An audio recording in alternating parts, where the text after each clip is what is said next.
joined up in April '51, and I went from there, done basic training in Kingston, Ontario.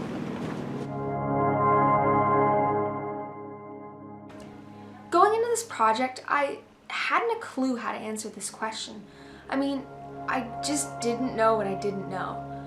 I'd always been intrigued by war history, and Remembrance Day was super important to me, and I knew I had relatives who had been in the war and had experienced that, but I just didn't understand.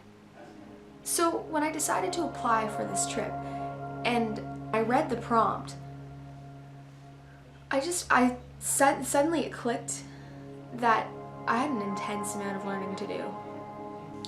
So with that in mind, I set out to fix it.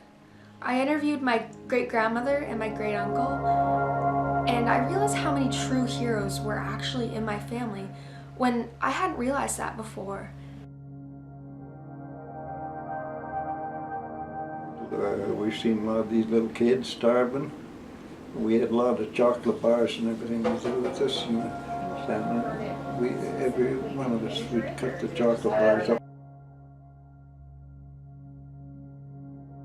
Little bodies were sewn up in, my gosh, they're pitiful.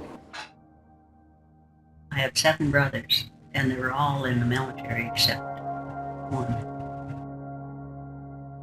I would never want anybody to do that. Then, after hearing from my older relatives, I enlisted the assistance of my friends, the youth. These are the people whose hands the future lies in, so I figured I had better get their opinions. Hello? So, do you think war history is important, and why or why not? Oh, it's definitely important. That's like our roots, you know?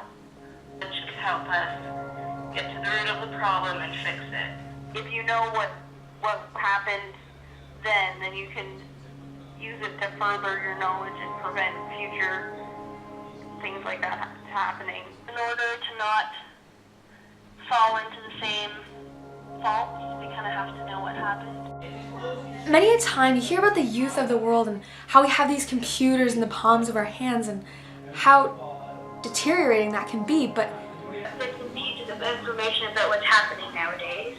I'm passionate about my country and stuff like that. Often when you turn these devices around and you look at what we're reading about, we're educating ourselves on social issues and we care about our world, and that's something that I don't think resonates with a lot of people. Now, while I don't think they have the concept that I have because of what I've done, they're passionate and they care about what's going on. And they want to be a part of society. Through talking to my peers about this, I've caused them to think about it a little bit more, and it's triggered something in their mind and maybe caused them to realize the importance of their roots a bit better.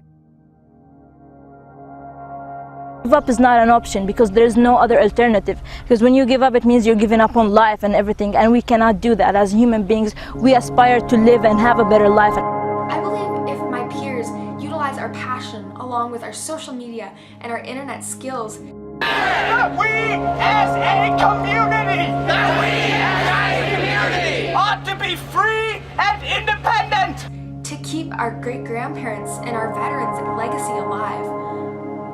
And we pass the torch along to our children and our grandchildren and tell them these stories and share what we've learned, I don't think the torch will go out. That's something students do today. You really take an interest in what's going on, what has gone on.